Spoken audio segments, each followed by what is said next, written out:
Saludos a todos, yo soy la doctora Leticia Hernández Dávila, presidenta electa de la Sociedad de Endocrinología y Diabetología. En el día de hoy y en conmemoración a los 100 años de insulina, queremos llevarle la perspectiva sobre la diabetes de dos personas que han vivido por largo tiempo con diabetes mellitus tipo 1. A esos efectos me acompaña la señora Yolanda Rivera y el señor Jaime Correa. Yolanda. Saludos. Saludos. Gracias por la invitación. Pues vamos a estar haciendo un sinnúmero de preguntas relacionadas a lo que es el diagnóstico de diabetes. Y la primera, vamos a comenzar con la dama.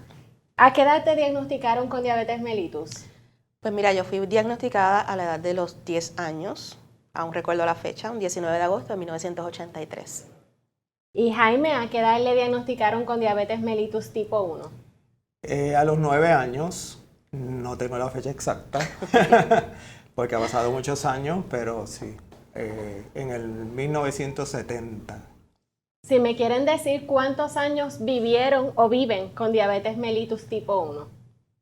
En mi caso, yo viví con diabetes tipo 1 durante 37 años. ¿Y por qué me dices que viviste con diabetes tipo 1? El pasado año, en el mes de junio del 2020, fui sometida a un trasplante dual, es decir, que fui trasplantada con un riñón y un páncreas, así que desde esa fecha no necesito inyectarme insulina, así que podría decir que vivo sin diabetes desde ese momento, hace 1 año y 3 meses atrás. Y Jaime, ¿cuánto tiempo lleva viviendo con diabetes mellitus tipo 1? Llevo 50 años con diabetes tipo 1. Ahora, si me pueden hablar un poquito de cuáles fueron esos síntomas que los alertaron a ustedes y a sus familias de que algo no andaba bien con su salud. Comenzamos con Yolanda. Bueno, en mi caso, todo fue muy rápido para mí, pero realmente ya mi mamá se estaba dando cuenta de unos síntomas, es decir, comía muchísimo, bajé muchísimo de peso, en las noches me levantaba mucho a beber agua, a orinar, me cansaba, constantemente estaba cansada y me quedaba dormida. Y mi mamá fue la que se dio cuenta, dado a que ella ya tenía un hermano, su hermano menor, a los 15 años fue diagnosticado con diabetes tipo 1, así que ella ya estaba reconociendo los síntomas en mí. Y cuando la llamaron del colegio para decirle que yo no me sentía bien, y ella me llevó al pediatra, ella misma fue la que solicitó la prueba, y el doctor le dijo que probablemente yo lo que tenía era un virus, pero ella insistió en que me hicieran la prueba de tolerancia de glucosa, y en efecto, pues salí con una glucosa de 457. ¿Alguna otra prueba que te hubieran realizado en ese momento que confirmó que tu diagnóstico era diabetes mellitus tipo 1? Que yo recuerde, solamente fue la prueba de tolerancia, de ahí me refirieron entonces al centro médico, y en centro médico entonces comenzaron la batería de pruebas que hacen, así que me imagino que estando allá habrán hecho pues todas las demás pruebas para certificar entonces el diagnóstico y comenzar el tratamiento. Y en el caso de Jaime, ¿qué nos cuentas de ese momento del diagnóstico? Bueno, en el caso mío, muy parecido al de Jolie, yo tenía mucha sed constante y iba mucho a orinar. Perdí muchísimo peso. Las energías que tenía teniendo 9 años, pues mi mamá pues notó que algo estaba pasando conmigo que no era normal. Comía también muchísimo. Y entonces fue al doctor, un doctor que yo tenía, y el doctor me dijo que eran cosas de la edad. Y no me hizo ni siquiera las pruebas. Entonces mi mamá pensando, diciendo, espérate, esto no es normal, yo voy a pedir una segunda opinión. Y entonces pues fuimos a otro doctor que me hizo las pruebas y la tenía en las nubes, y inmediatamente me hospitalizaron, me hicieron la prueba de la tolerancia como le hicieron a Jolie, y ahí fue que averiguaron que sí, que tenía diabetes tipo 1. Ok. Ahora voy con Jolie. ¿Qué cambios tuvo que realizar en su vida para manejar este diagnóstico de diabetes tipo 1 siendo una niña y luego más tarde en la vida? Pues en mi hogar, básicamente, los cambios no fueron drásticos. En mi casa, pues éramos dos niñas, era mi hermana y yo, mi hermana es menor. En mi casa, por lo general, siempre hemos tenido una alimentación, en aquel momento, obviamente, habíamos tenido una alimentación bastante sana, así que los cambios en sí, en cuestión de alimentación, no fueron tan drásticos y todo el mundo básicamente se adaptó a lo que era mi alimentación. Recuerdo que en aquel momento yo estaba en un colegio, mi mamá sí se acercó al colegio, sobre todo en el área del comedor. En aquel momento no existían estos planes, ¿verdad?, de darle un tratamiento especial a un niño con una condición como diabetes. Así que el único ajuste que hicieron en el comedor sí fue proveerme en ese caso de una leche sin chocolate, no me daban el postre, o si eran postre, por ejemplo, en frutas bastante gruesas, yo lo que hacía era que incluso salía o me las enjuagaban para de alguna manera no sentirme tan diferente a mis compañeros. Así evolucioné mi escuela elemental, mi escuela intermedia, mi escuela superior. Yo traté siempre de ser lo más normal posible, haciendo mis ajustes y mis adaptaciones. O sea, yo no esperé que el mundo se adaptara a mí, sino yo me adapté a lo que yo estaba viviendo, y cuando sabía que yo no podía, por ejemplo, consumir algo, pues simplemente no lo hacía.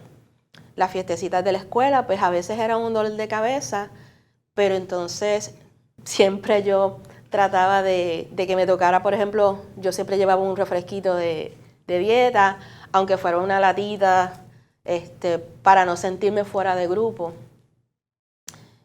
Pero yo creo que, como te dije, yo traté de adaptarme a lo que yo estaba viviendo para yo no sentirme fuera. Así que no hubo como que tanto cambio que yo pueda decirte que se me hizo difícil. Quizás el diagnóstico, al haberse sido de tan pequeña, de alguna manera me acostumbré, y yo creo que seguí una vida relativamente, dentro de lo que vivía, bastante normal. En el caso de Jaime lleva bastantes años con lo que es diabetes mellitus tipo 1 y sabemos que han ocurrido muchos cambios en términos de lo que hay disponible, en términos de tratamiento, en términos de monitoreo y en términos de cómo se maneja la alimentación en la persona que tiene diabetes tipo 1. Así que nos gustaría que nos hablaras un poquito más sobre esos cambios que has tenido con el pasar del tiempo relacionados al manejo de tu condición. Claro, cuando a mí se me diagnosticó en el 1970, no había, en términos de la dieta, no había como por ejemplo lo que hay ahora, los labels, que tú puedes ver cuántos carbohidratos tienen las cosas. Todo era por calorías.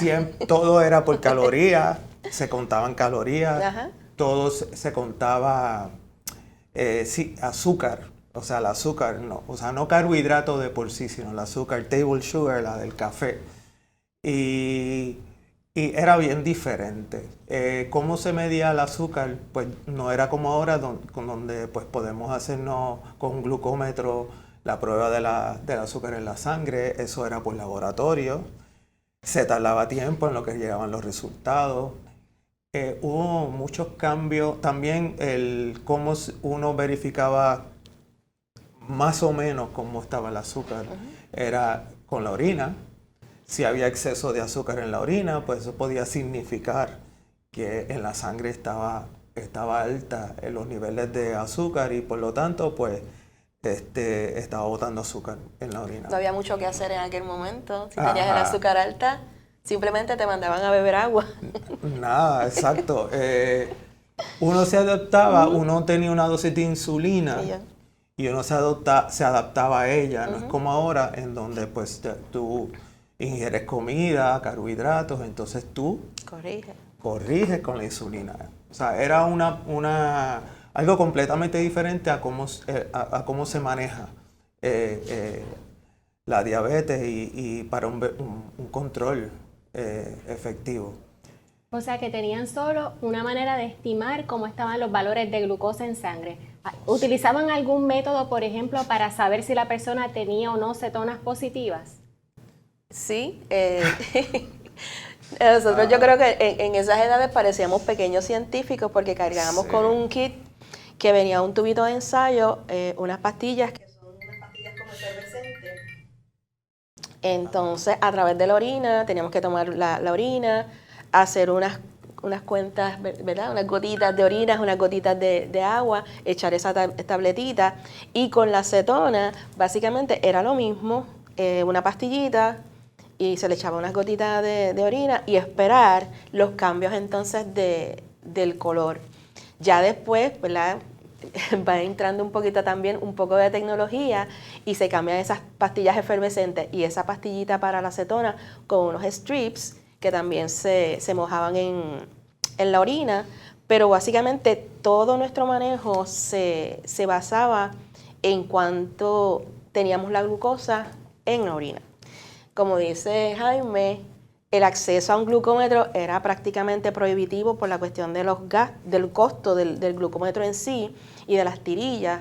Así que tú, para saber cómo tenías el azúcar en el momento, con el pasar del tiempo, pues solamente lo sabías por pruebas de laboratorio o cuando ibas a la clínica. En la clínica, pues entonces, por ejemplo, yo me atendía en las clínicas del hospital municipal, en el área de pediatría. Ese día nos reunían y ese día yo sentía que compartía con otros niños con diabetes que no conocía y probablemente no los iba a volver a ver, o coincidíamos luego de 3 meses en la clínica. Y ese día entonces te hacían las muestritas antes de desayunar, te mandaban a desayunar a las 2 horas, y entonces eso era un día de como que agridulce. Okay. Era dulce porque encontrabas otros niños como tú, pero agrio porque tú no sabías cómo te iba a salir el azúcar de acuerdo a lo que te habías comido, etcétera.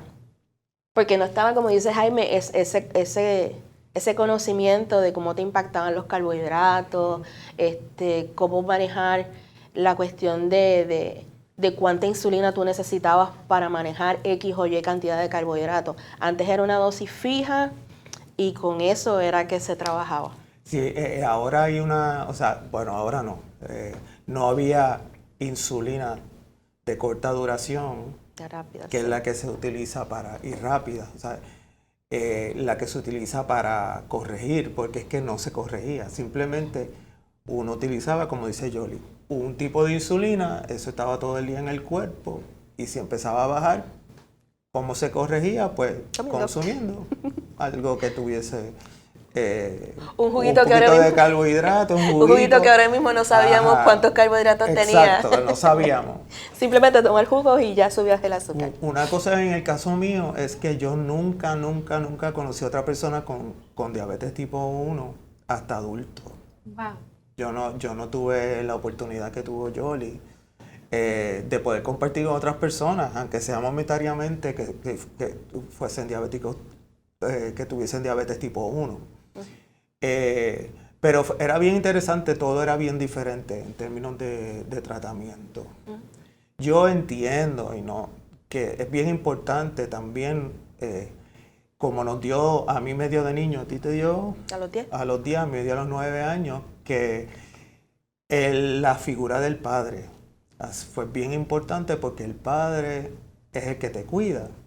Y el aceptarlo por los padres, que es bien importante, es bien, ayuda a uno a eventualmente en el futuro tener mejor control. Uno va aprendiendo, uno es niño, entonces pues no es como que te tienes que adaptar a un cambio drástico. Y es como todo, o sea, eventualmente se convierte en algo de todos los días, en algo tan común como lavarse los dientes, o sea, es algo que ayuda si uno se monitorea, y ya hay muchas maneras o sea, hay los accesos para monitorearse, es bien económico, y ese monitoreo es excelente para mantener un buen control, porque uno sabe si uno puede ¿qué uno debe de hacer? Pues toma acción, no toma acción, está normal, lo dejo ahí, etc. Y una Y eso no pregunta, existía de antes. nuevo, vamos con Jaime de nuevo. Durante estos años, ¿cómo varió la forma en que era el monitoreo de glucosa? ¿Cómo eran esos primeros glucómetros que utilizaste cuando comenzaste por fin a tener acceso a este tipo de tecnología, ¿verdad? Que era lo que existía en ese momento. ¿Cómo ha variado con el pasar Bueno, de los años? Si hablamos de los glucómetros eran más arcaicos, dolía ese pinchazo, tardaba más en darte los resultados, no es ahora que es cuestión de segundos. Era un proceso como de laboratorio, porque tú tenías que poner la muestra de había que orina, ponerle una gotita encima echarle de agua, ajá. secar la tirilla, meterlo en la máquina, esperar que leyera. Tú te fuiste más atrás, pero donde yo me acuerdo era como una tirilla, y entonces esa tirilla yo le ponía encima una gotita de sangre y esperar, pero no es como ahora actualmente. No, ahora, No. en cuestión de segundos ya uno tiene un valor de la glucosa. Sí. Ahora voy con Yoli. En términos de lo que tienes para monitoreo, de esas herramientas que tienes para monitoreo, para lo que es la administración de insulina, ¿cómo ha cambiado con el pasar del tiempo ese tipo de tecnología disponible?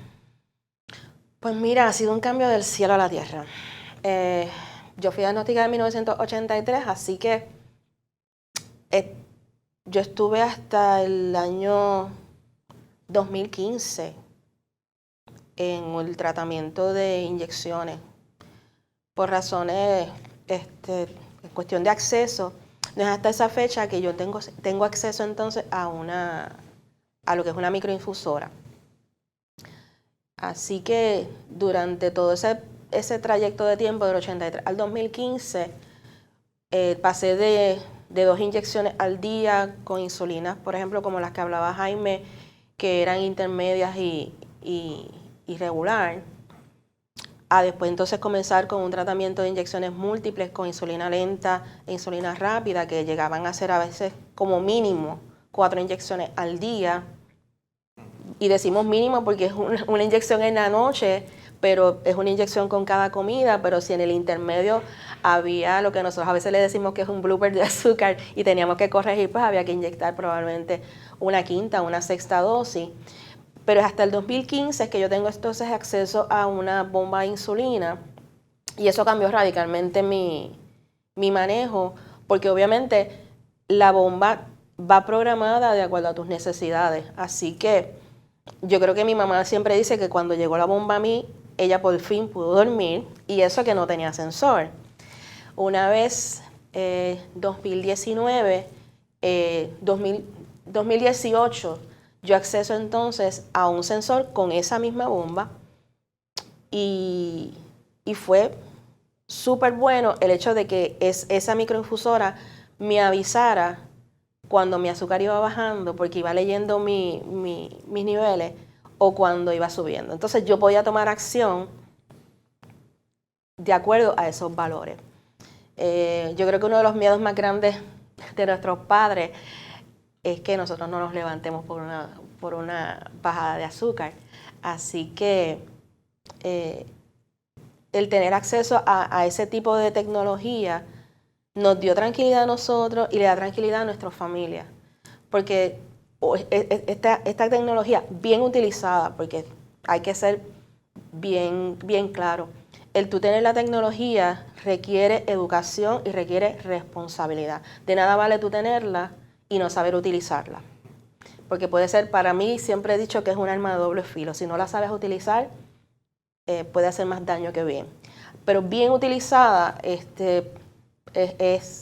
de las mejores cosas que ha pasado en los últimos tiempos para la comunidad con diabetes, para el manejo de su condición.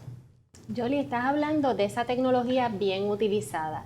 ¿Qué conocimiento tú crees que debe tener un paciente que hace que ese paciente esté preparado para utilizar este tipo de tecnología? ¿Qué tuviste que aprender antes de ser una buena candidata para el uso de esta tecnología? Básico, educación en diabetes, conocer tu condición, conocerte a ti mismo, aprender el conteo de carbohidratos para entonces poder entrar esa data, porque la máquina no funciona sola. Si tú no entras bien la data de lo que tú estás consumiendo, obviamente la máquina no va a tener un buen cálculo de dosis. La disciplina es súper importante. A veces hay personas que lamentablemente, por eso digo que puede ser un arma de doble filo, se confían totalmente de las máquinas y olvidan, por ejemplo, que son máquinas que pueden fallar, se pueden descalibrar, se pueden dañar. Así que de todos modos necesitan monitorearse, quizás no con la frecuencia que lo hacían antes, pero ese monitoreo no puede faltar. Así que es una gama de cosas que tú necesitas: la educación, la disciplina, el conteo, todas van en pro de un fin que es un buen manejo de la glucosa. Yo quisiera añadir, hasta el día de hoy no tenemos una tecnología en donde realmente no tengamos que hacer nada. Simplemente comemos y todo se calcula y no hacemos nada. O sea que una persona, eso no existe, una persona que está bajo el tratamiento de una, vamos a suponer, de la microinfusora, tiene que estar bien consciente de que, como dice Yoli, esto no va a funcionar si uno no sabe calcular carbohidratos, si uno no sabe qué significa cuando uno calibra, entender la microinfusora, y no tratar de irse por encima y decir voy a hacer pillería y voy a tratar de cambiar los números. No, es bien importante, porque sí es como una computadora y prácticamente un mal cálculo, como dice ella, puede resultar en algo detrimental para la salud. O sea, que me están diciendo que lo principal es primero la educación con respecto a la condición, la educación con respecto a todos estos factores que pueden afectar nuestro nivel de glucosa, como es nuestra alimentación, también el contenido de grasa de los alimentos es algo que va a afectar esta cantidad de insulina que vamos a necesitar, o el modo en que vamos a administrar esa insulina también, exacto, la actividad física que hayamos realizado. Hay muchos factores, incluso también en la mujer, lo que es el periodo menstrual, la fase del periodo menstrual donde estés, también puede afectar ese requerimiento de insulina que tengas. Así que yo añadiría algo más, sí, el compromiso que tenga la persona con el manejo de su glucosa. Definitivamente. Porque si no tiene un compromiso, quizás si le da lo mismo, pues todas esas cosas quizás las tiene, pero no le importa. Pero si tiene el compromiso de tener salud y sentirse bien, va a utilizar todas esas cosas a su favor. Otra cosa importante, nadie se debe de frustrar, ¿ok? ¿Por qué? Porque hay momentos en que quizás no te funcionó, quizás contaste mal, te baja, la tienes bien ahora, mañana no la tienes así. No, es que es como el cuerpo en sí. O sea, no podemos frustrarnos y decir, me rindo, porque uno tiene que adaptarse día a día a los diferentes aspectos que hay en todo. Cuánto ejercicio estás haciendo, qué estás comiendo. De repente vas a un restaurante y te dan una comida y tú dices, ahora cómo yo calculo el carbohidrato aquí. O sea, y puede fallar. Pero nadie se debe de rendir, porque la microinfusora está ahí, cuando es microinfusora, ¿verdad? Un tratamiento de microinfusora, para ayudarte. Y te va a ayudar más veces si lo haces bien, ¿verdad? Y tienes conocimiento de lo que te puede desayudar. En el caso mío, a mí se me recetaron la insulina, la microinfusora que yo tengo. ¿Por qué? Porque por la noche a mí me daban unos bajones bien fuertes y pues no tengo nadie alrededor, yo vivo solo y yo no tengo nadie alrededor que me monitoree el azúcar o que me pueda ayudar en el caso de que yo pues llegue a un bajón, que pierda el conocimiento y demás. Y hasta actualmente les quiero decir que de noche es donde más estable está. Cuando estoy durmiendo, hay unas gráficas donde más o menos de lo que es normal y está realmente un flat line, que a veces digo, estoy muerto porque esta línea ni está alta ni está bajita, está flat.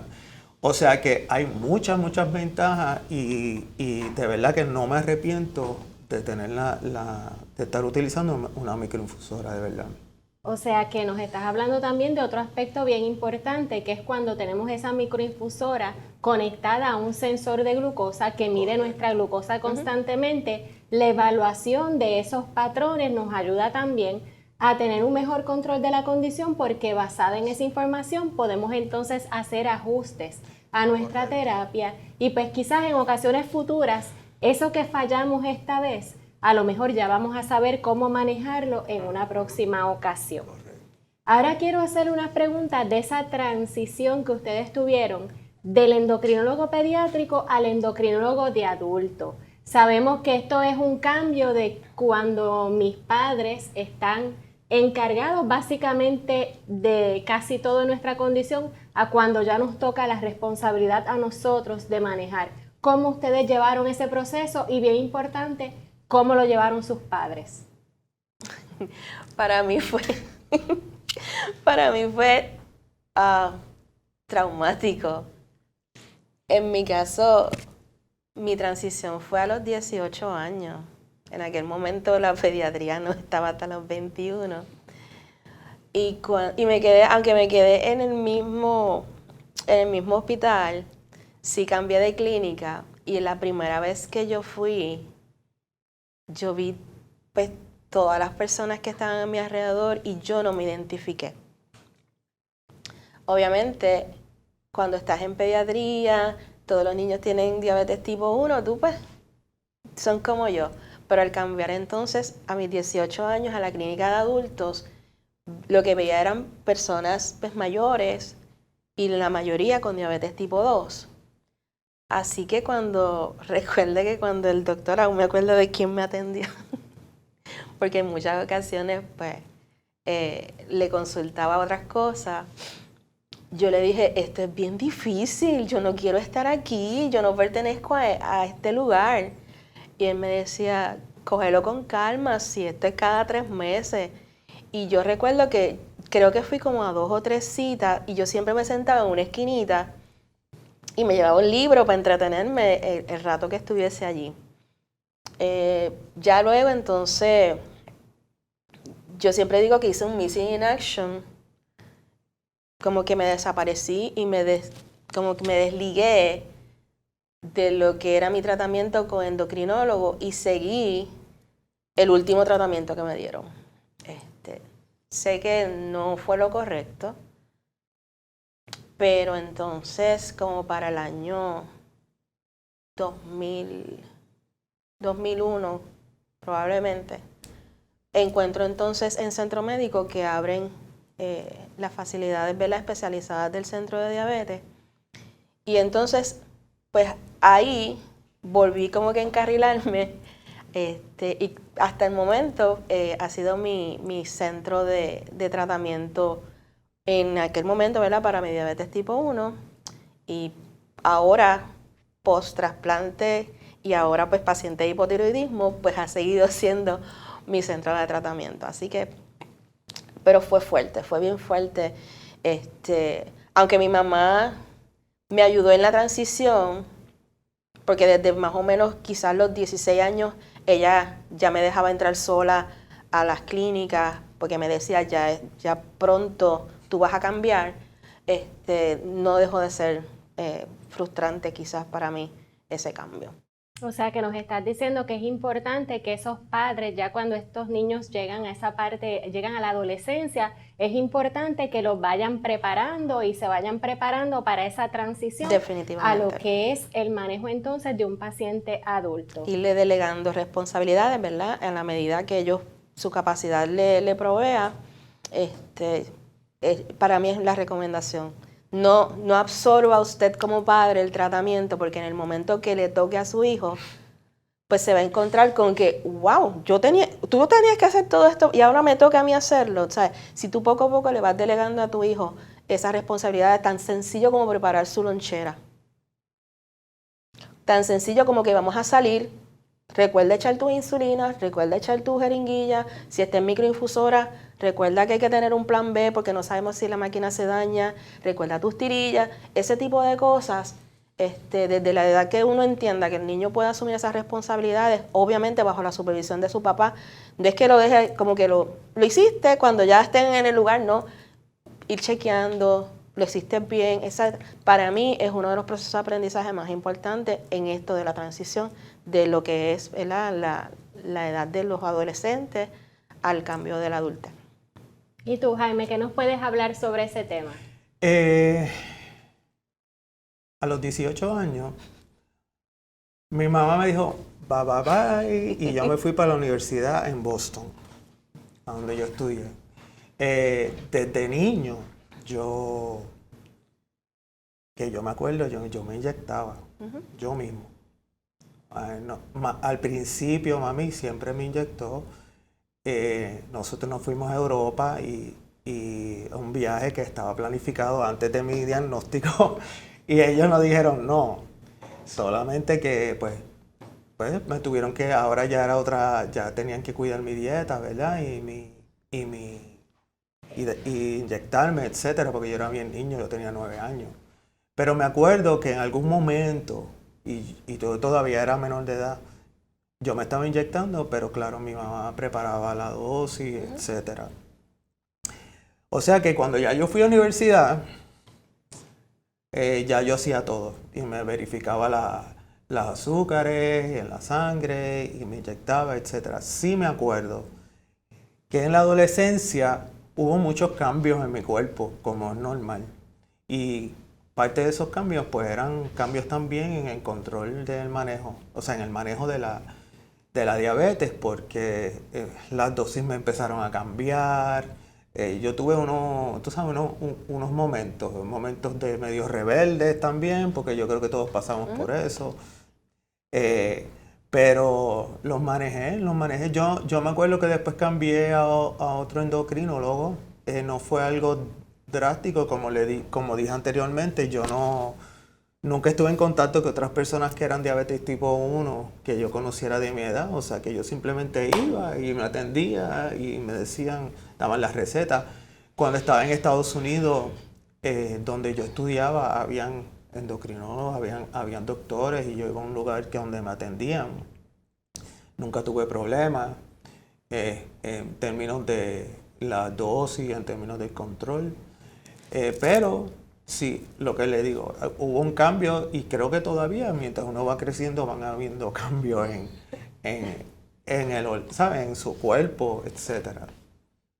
¿Cómo ustedes le dirían a un paciente que va a ir a una visita médica que ellos se deben preparar para que esa visita médica sea más efectiva? Bueno, por lo menos lo que yo hacía y todavía hago. Yo aún recuerdo, mi doctora me decía, saca tu libreta, porque ella sabía que dentro de mi mochila estaba la libreta donde yo anotaba todas mis preguntas. Y me dice, ok, ¿qué tienes para mí? Ella era la que me decía, ¿qué tienes para mí? Ok, tal cosa. Yo iba preparada, y ese periodo antes de la cita, yo me sentaba y anotaba todas esas cosas, todas mis dudas, mis preguntas. Mira, me pasó tal cosa, lo hice bien, lo hiciste perfecto, yo hubiese hecho tal cosa. Porque por lo menos para mí, y agradezco, ¿verdad?, a la vida y a Dios, yo he podido crear con lo que son mis médicos un equipo de trabajo, ¿verdad? Ese es como mi grupo de apoyo. No tan solo mi endocrinólogo, mi nefrólogo, etcétera. Entonces, como ellos conocen, ¿verdad?, como yo soy, pues ya ellos me preguntan qué tienes para mí. Así que yo creo que la preparación para esa cita es súper importante.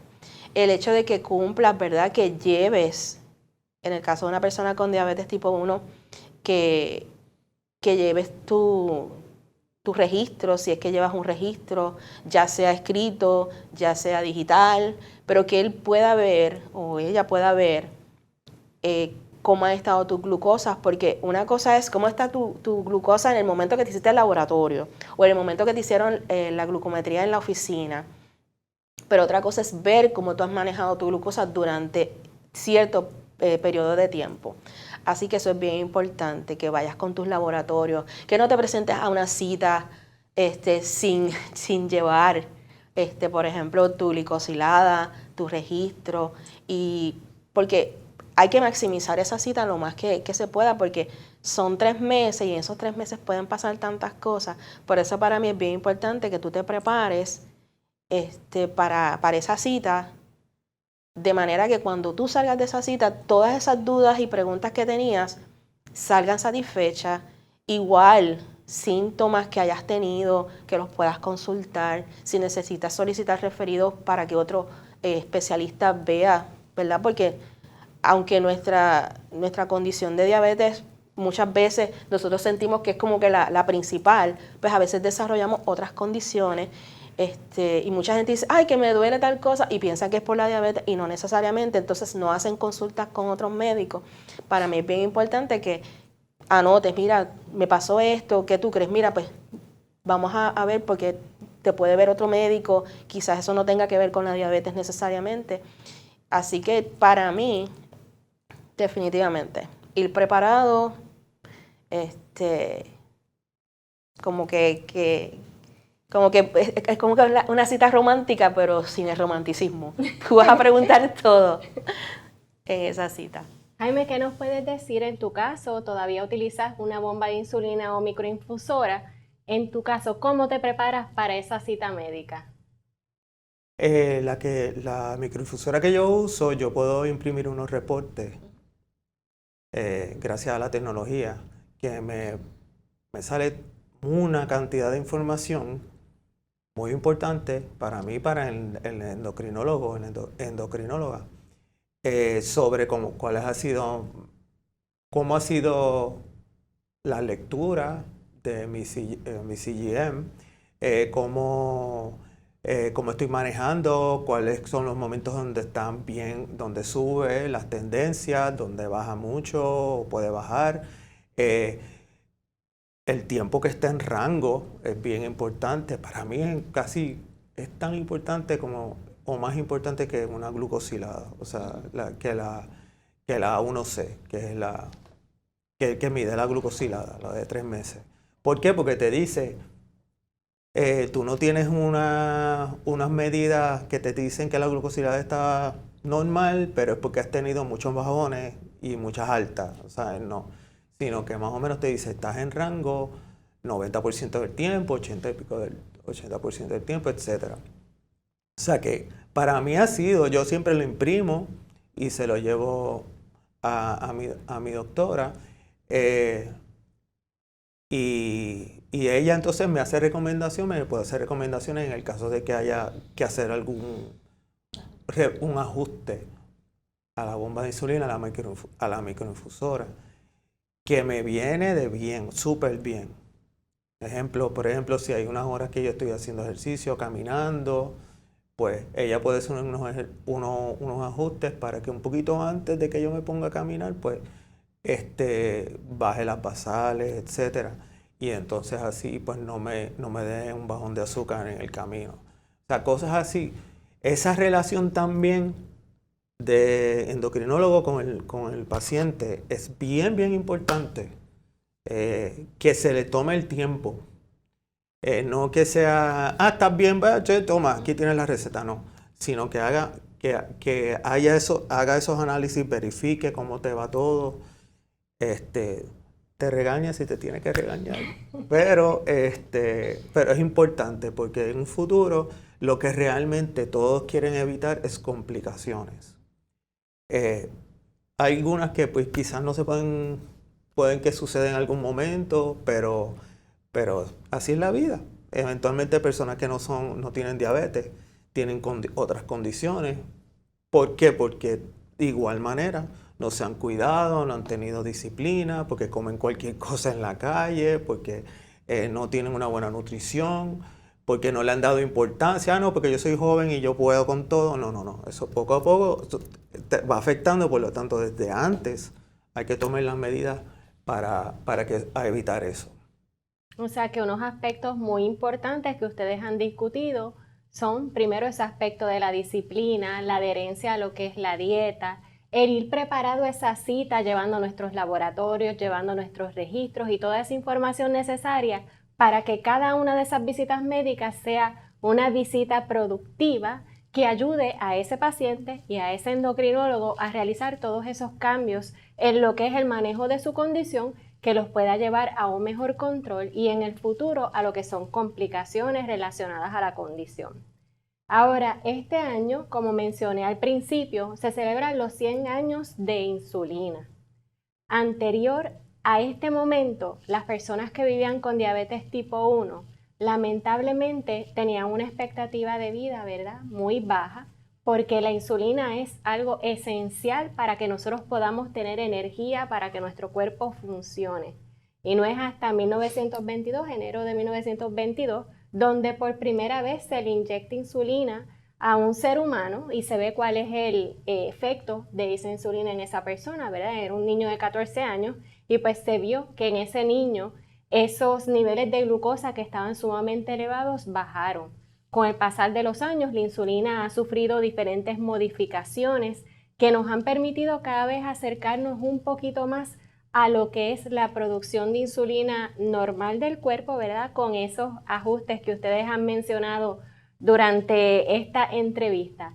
Me gustaría que ustedes le llevaran un mensaje a esas personas que tienen diabetes mellitus tipo 2 y necesitamos comenzar la insulina y tienen miedo porque hay muchos mitos relacionados a lo que es la insulina. Yo quiero que ustedes le hablen qué significa para ustedes la insulina.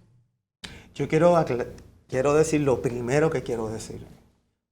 La insulina ni adictivo, eso no existe. Una adicción a la insulina, eso no existe. No te dejas ciego. ¿Cómo es? Dicen que te dejas ciego. Nada de eso, ni que deja ciego, ni nada por el estilo. La insulina, la diferencia entre un diabético tipo 1 y tipo 2, el tipo 2 todavía produce insulina, ¿ok? Y entonces toma medicamentos, pastillas que estimulan al páncreas a producir insulina, que es bien importante. Yo no soy médico ni soy científico, no puedo decir exactamente de lo que se trata, quizás yo lo sepa un poquito más, pero el diabético tipo 1 no produce nada de insulina. Lo único que puede bajar los niveles de azúcar en la sangre es la insulina, ¿ok? Y el ejercicio cuando estás en un tratamiento con insulina, si no me equivoco, ¿ok? Por lo tanto, la insulina no es un enemigo, no es un veneno, no es una adicción, no es una droga, ¿ok? Por lo tanto, no te va a crear un vicio, simplemente es algo que tu cuerpo va a necesitar para metabolizar las azúcares en el sistema. Básicamente es lo que en el caso mío, por ejemplo, yo tengo una microinfusora. ¿Y qué hace el microinfusora? Más o menos, entre comillas, ¿verdad?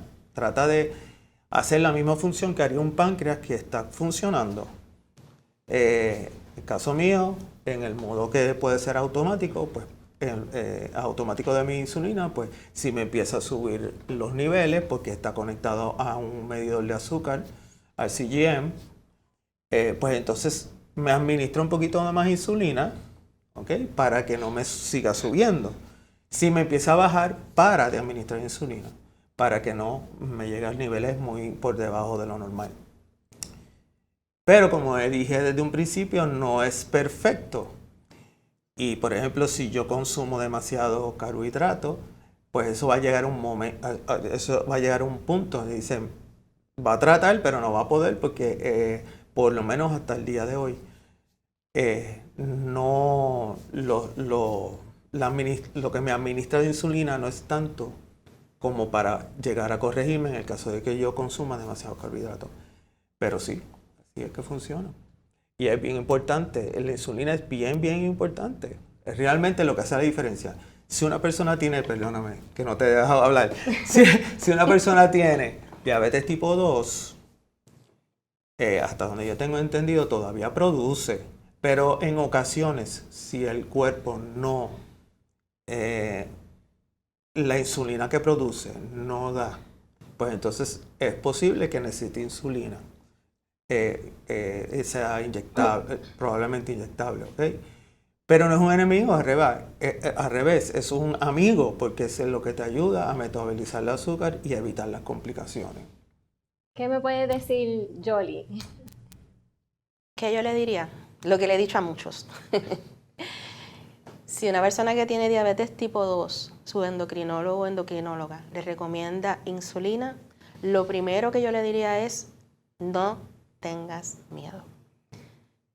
Edúcate para que aprendas lo que es la insulina y vas a ver los beneficios que vas a tener con tu condición.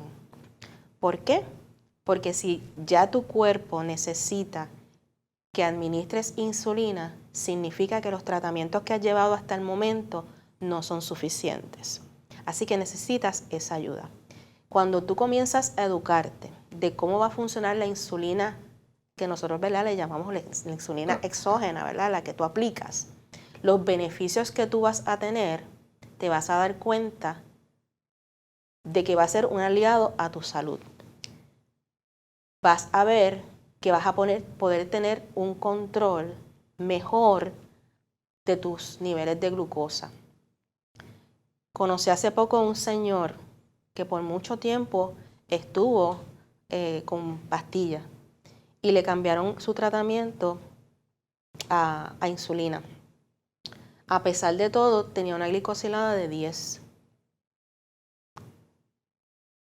usando insulina. Cuando él entendió que él, al modificar su alimentación, al introducir la actividad física y al inyectarse su insulina de acuerdo al consumo de carbohidratos, él podía mejorar el control de su glucosa. Cuando yo hablaba con él, a él le brillaron los ojitos y me decían, yo puedo lograr todo eso si yo uso insulina, como es. Yo digo, sí. Cuando lo volví a ver, increíblemente, en 4 meses, ese caballero había bajado su glicosilada de 10 a 8. Y su meta, ahora que entendía cómo funcionaba la insulina en su cuerpo, era bajarla a 6.5. Así que definitivamente hay muchos mitos con la insulina. Como dice Jaime, mucha gente dice que es una droga. En el caso de una persona con diabetes tipo 1, podría morir si no se inyecta la insulina. Pero no es que sea una droga. Que te deja ciego, que te engorda. Muchos mitos. Yo creo que una de las situaciones más adversas para la diabetes precisamente son los mitos. Son las ideas erróneas que la gente escuchó, replicó, se creyeron y nadie se puso a investigar. Tanto con la insulina, tanto con los remedios, seguimos, ¿verdad?, este cuento de camino que en lugar de achicarse se va agrandando y la gente pues lo sigue creyendo. La insulina, su invento ha salvado millones y sigue haciéndolo. Así que no es tan mala como la pintan, al contrario. Para mí, por lo menos, durante los 37 años que viví con diabetes tipo 1, la insulina para mí fue vida. Y una vez yo conocí y entendí cómo la insulina funcionaba en mi cuerpo, maximicé su uso, que de repente yo decía, wow, si yo hubiese sabido todo esto antes, probablemente no hubiese tenido eventos, ¿verdad? Todos hemos tenido unos eventos catastróficos en nuestra vida con diabetes, pero realmente yo no pisé un hospital por diabetes hasta el 2001 y no fue necesariamente por diabetes, desde mis 18 años. Wow. Así que también, ¿verdad? Es que yo creo que el manejo de la diabetes, educación, educación, educación y más educación. Y aunque uno piense que lo sabe todo, siempre hay algo nuevo que aprender. Pues esto que ellos han mencionado es bien importante. Una persona que tiene diabetes tipo 2, aunque en el principio de su condición, en la mayoría de los casos se puede manejar con medicamentos orales. Esto es una condición que progresa donde paulatinamente vamos perdiendo función de nuestro páncreas y llega el momento en que la insulina que ese páncreas produce no es suficiente para manejar las demandas del cuerpo y que el cuerpo pueda utilizar la energía adecuadamente. Y en estos pacientes es necesario el uso de insulina. Durante el día de hoy le agradezco mucho la participación a ambos, tanto a Jaime como a Yoli, en ayudarnos para educar un poquito más sobre lo que es la insulina, sobre lo que es vivir con diabetes. Y ahora me gustaría que cada uno de ustedes le diría qué consejo le darían a una persona que recién ha sido diagnosticado con diabetes independientemente del tipo de diabetes. ¿Qué consejos ustedes le darían para poder tener una vida como han tenido ustedes hasta el día de hoy, viviendo con diabetes mellitus? Yo quisiera decir que bien importante que la gente se empodere, que tome control de su vida, realmente, porque es su vida. Como hemos dicho anteriormente, que se eduque, se olvide de los mitos, que se olvide de los miedos y que utilice todas las herramientas que tiene disponibles para el control de su salud, ¿okay? No solamente el control de su diabetes, de su salud. No le tenga miedo, no va a doler. Si te duele un poquito un pinchecito, pues no importa, porque eso no es nada. Al lado de las cosas que puede suceder a uno si uno no se cuida, ¿ok? Uno tiene que encargarse de su cuerpo. El cuerpo es algo bien importante para poder vivir una vida con calidad. Por lo tanto, es bien importante que uno se encargue y diga, y tener control y decir, esto no, porque esto me va a hacer daño. No estoy hablando solamente de glucosa ni cosas que tengan carbohidratos, estoy hablando de todo, grasa, que hacen mucho daño, grasa saturada, leer, no dietas mágicas, no, leer bien la nutrición y tratar de mantenerse al día. No somos perfectos y tenemos tentaciones, pero que quiero aclarar antes de terminar. Si yo tengo ganas de comerme una galleta de chocolate, por yo ser diabético, quiero aclarar, no quiere decir que no me la puedo comer. ¿Okay? Simplemente, si yo tengo el conocimiento, yo me la como, hago unos ajustes en la bomba si es necesario y me la comí. Y no hay problema. Esa es la diferencia entre comerse una galleta y no hacer nada y cuando esté bien alta decir, ay Dios mío, me estoy muriendo, esto es terrible. No, es saber tomar el control sabe, actuar para el beneficio de la salud. Ahora, Yoli, ¿qué nos puedes decir? Bueno, yo me iría en dos vertientes.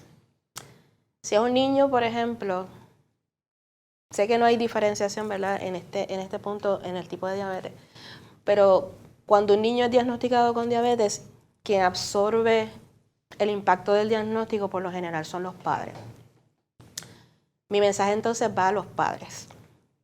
Y digo padres porque yo entiendo que esto debe ser un trabajo en equipo, pero he tenido la experiencia de que muchas madres, incluyendo la mía, cuando recibió mi diagnóstico, sintieron y valga la redundancia, un sentimiento de culpa, que muchas de ellas, a pesar de los años, siguen cargando. Lo primero que yo le digo a esas madres y a esos padres es que aquí no hay culpa.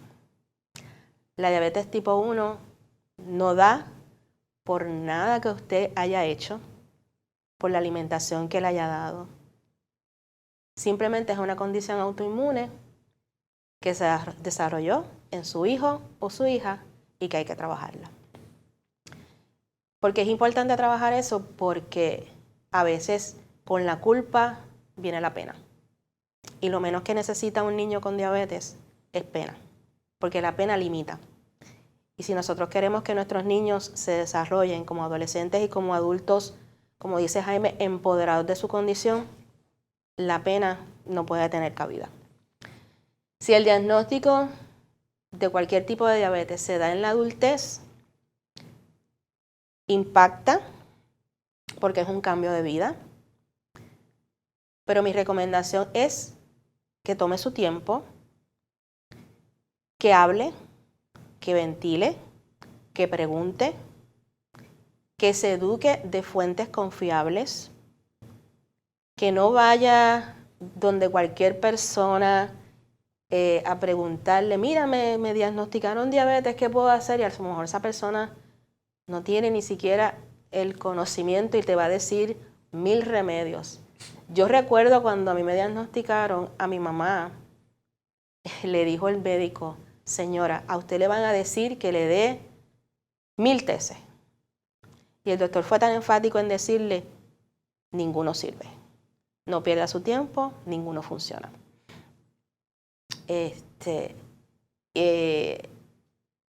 Busque un grupo de apoyo, pero un grupo de verdadero apoyo.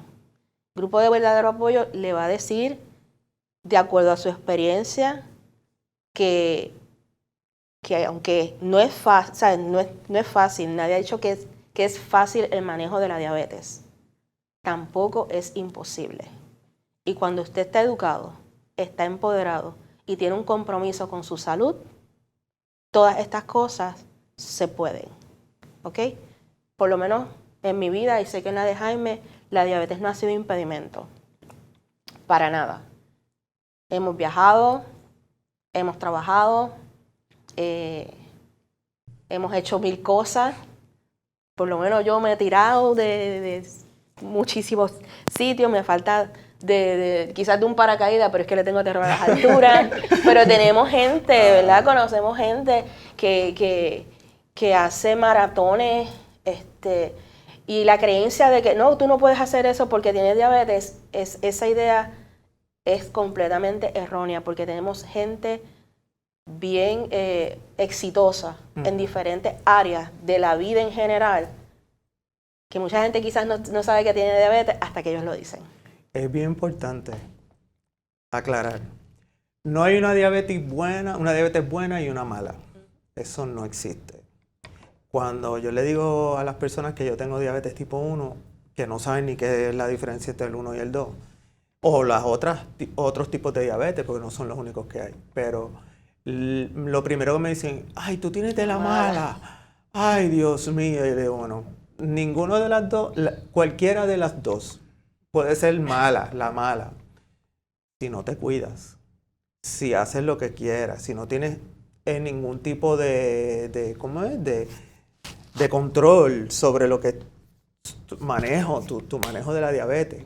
Así que eso no existe, quítense de la mente, no existe una diabetes buena y una mala. Lo que hace bueno o malo cualquier tipo de diabetes es tu control, tu monitoreo, tu conocimiento de la nutrición, etc. Eso hace que tengas dentro de las dos diabetes la mejor. O dentro de todas las diabetes. Pues muchas gracias a ambos por ese mensaje final. Esperamos que para todos ustedes esta información haya sido de provecho y haya aclarado muchas dudas que pueden existir en términos de lo que es diabetes, en términos de lo que es la insulina y en términos de lo que son los diferentes tipos de diabetes. Será hasta la próxima y pues muchas gracias por acompañarnos el día de hoy.